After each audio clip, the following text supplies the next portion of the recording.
నమస్తే ఫ్రెండ్స్, నా పేరు Sai Krishna Azad, NCLT advocate and also supreme court advocate. So మాకు విజయవాడలో అలా హైదరాబాద్లో కూడా ఆఫీస్ ఉంది, ఢిల్లీలో కూడా ఉంది. మా ఎన్సిఎల్టీకి సంబంధించి కంపెనీస్కి సంబంధించి మొత్తం అన్ని అంటే బెంగళూరు కానీ, చెన్నైలో కానీ, గౌహతి కానీ, చండీగఢ్ కానీ, ఢిల్లీలో, కలకత్తాలో, బాంబేలో మాకు అవన్నీ కూడా అన్ని చోట్ల కూడా మాకు ప్రాక్టీస్ ఉంది. మీకు దీనికి సంబంధించి ఏదైనా అపాయింట్మెంట్ కావాలంటే 9398299630, అలాగే 9948090355 నెంబర్కి మీరు వాట్సాప్ చేయండి లేదా ఫోన్ చేయొచ్చు. ఈరోజు అసలు ముందు కంపెనీ యాక్ట్ అంటే ఏంటో చెప్తా. ఇది కేవలం అవగాహన కోసం చేసే వీడియోనండి. సో దీని గురించి చాలామంది నాలెడ్జ్ ఉండుండొచ్చు. ఎవరైతే స్టార్టప్ కంపెనీస్కి వస్తారో, కంపెనీలు ఎట్లా రిజిస్ట్రేషన్ చేయాలో, లేక కొత్తగా అవగాహన ఉన్న వాళ్ళకి ఇది, అలాగే ఎన్సిఎల్టీకి సంబంధించి మాకున్న ఎక్స్పీరియన్స్తో కూడా ఇది మేము వీడియో చేస్తూ ఉన్నాము. మీకు ఏదైనా సరే మీరు అపాయింట్మెంట్ చెప్పే కదా 9948090355 నెంబర్కి మీరు ముందు వాట్సాప్ చేయండి. ఓకేనా ఫ్రెండ్స్? మేము విదేశాల్లో కూడా దీనికి సంబంధించి అనేక కేసులు మేము ఫైల్ చేస్తూ ఉన్నాము. ఇది వచ్చేసరికి మీకు కంపెనీ యాక్ట్ 2013 చట్టం అంటారు. ఓకేనా ఫ్రెండ్స్? దీనికి సంబంధించి మీకు 2013లో ఈ కంపెనీ యాక్ట్ అనేది ఏర్పాటు చేయడం జరిగింది. దీనికి సంబంధించి 25 చాప్టర్స్ ఉన్నాయి. సో ఒక్కొక్క చాప్టర్ ఒక్కొక్క దాని గురించి వివరంగా చెప్తూ ఉంటుంది. నెక్స్ట్ ఎపిసోడ్లో మీకు ఒక్కొక్క చాప్టర్ గురించి మేము అన్నీ ఎక్స్ప్లెయిన్ చేస్తాం. దాదాపు 25 వీడియోలు ఉంటాయి దీనికి సంబంధించి. ఇంకా మా ఎక్స్పీరియన్స్తో కూడిన వీడియోలు ఇంకా దాదాపు ఇంకా 30-40 వచ్చే అవకాశం ఉంది. ఇవన్నీ కూడా ఒకటానికి ఒకటి లింక్ ఉంటాయి. సో ఇవన్నీ మీరు చూసుకుంటూ వెళ్తేనే మీకు సబ్జెక్ట్ అర్థమవుతుంది.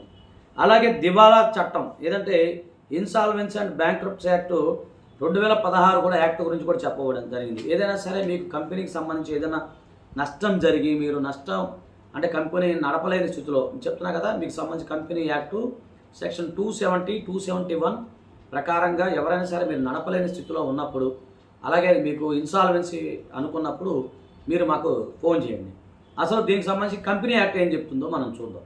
ఇది వచ్చేసరికి మీకు అసలు కంపెనీ అంటే ఏంటి, ఇంకో విషయం చెప్తున్నా ఫ్రెండ్స్. దీంట్లో ఎలాంటి కటింగ్లు ఉండవు, ఎలాంటి ఎడిటింగ్ ఉండదు, విఎఫ్ఎక్స్ అలాంటివి ఉండవు. డైరెక్ట్గా మాకు వచ్చింది ఓపెన్గా చెప్పేస్తున్నాం. ఇది ఎందుకంటే మా యొక్క కాన్ఫిడెన్స్ లెవెల్స్ని మీరు అర్థం చేసుకోండి. ఇది ఒకసారి కంపెనీ ఏర్పాటు అంటే నేను కొన్ని పాయింట్స్ రాసుకున్నాను.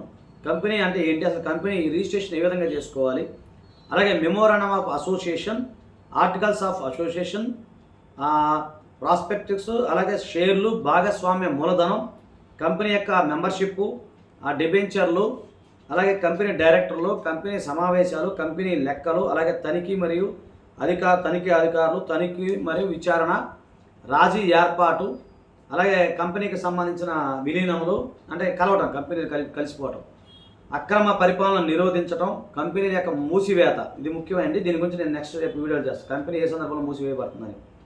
అలాగే రిజిస్ట్రేషన్ నుంచి కంపెనీ ఎప్పుడు తొలగించబడుతుంది, కంపెనీ యొక్క పేరు ఎప్పుడు తొలగించబడుతుంది, అది కూడా చాలా ముఖ్యమైనది.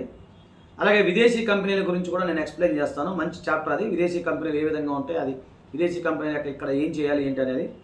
అలాగే ప్రభుత్వ కంపెనీలు, అలాగే జాతీయ న్యాయ ట్రిబ్యునల్స్ అంటే నేషనల్ కంపెనీ లా ట్రిబ్యునల్స్, అలాగే స్పెషల్ కోర్ట్స్, అలాగే ఒకే వ్యక్తి అంటే సోలో కంపెనీ ఉంటుంది కదా, దానికి సంబంధించినవి.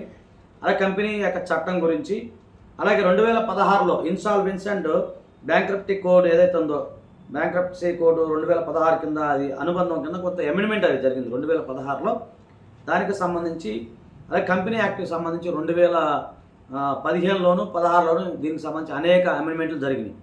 సో ఇది వచ్చేసరికి మీకు ఉదాహరణ కంపెనీ అంటే డెఫినేషన్ ఏంటి, అసలు కంపెనీ డెఫినేషన్ ఏ విధంగా ఉంటుంది, దానికి సంబంధించి ఏం చెప్తుందంటే section company act 2013 section 2 subsection 20 ప్రకారంగా కంపెనీ అనగా 2013 కంపెనీ యాక్ట్ ప్రకారంగా స్థాపించబడిన సంస్థ అని చెప్పచ్చు.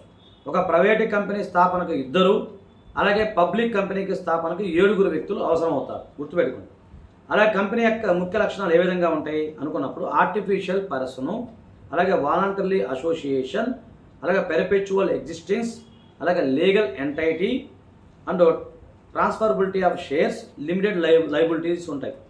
ఓకేనా? ఇవి ఏంటంటే మీకు సంబంధించిన ఇది నెక్స్ట్ వీడియోలో నేను ఏం చేస్తానంటే మీకు అసలు లిమిటెడ్ లయబిలిటీస్ అంటే ఏంటి, పెర్పెచువల్ ఎగ్జిస్టింగ్ అంటే ఏంటి, పబ్లిక్ కంపెనీ అంటే ఏంటి, అలాగే మీకు దీనికి సంబంధించి చాలామంది పార్ట్నర్షిప్ బిజినెస్ ఉంటుంది. అసలు పార్ట్నర్షిప్ బిజినెస్ అంటే ఏంటి, పార్ట్నర్షిప్ బిజినెస్లో ఎన్ని రకాలు ఉంటాయి, అలాగే కంపెనీలో ఉన్న రకాలు ఏంటి, అలాగే కంపెనీ యొక్క రిజిస్ట్రేషన్ ఏ విధంగా చేయాలి, కంపెనీ యొక్క ఏర్పాటు ఏ విధంగా చేయాలి, దానికి సంబంధించి మీకు కంపెనీ మార్పులు కూడా, కంపెనీ ఏ విధంగా మార్చాలి, ఇవన్నీ కూడా ఉన్నాయి. దయచేసి మా యొక్క ఛానల్ మీరు సబ్స్క్రైబ్ చేయండి. భవిష్యత్తులో దీనికి సంబంధించి అనేక వీడియోలు చేస్తాం. థ్యాంక్ యూ, నమస్తే, జై హింద్.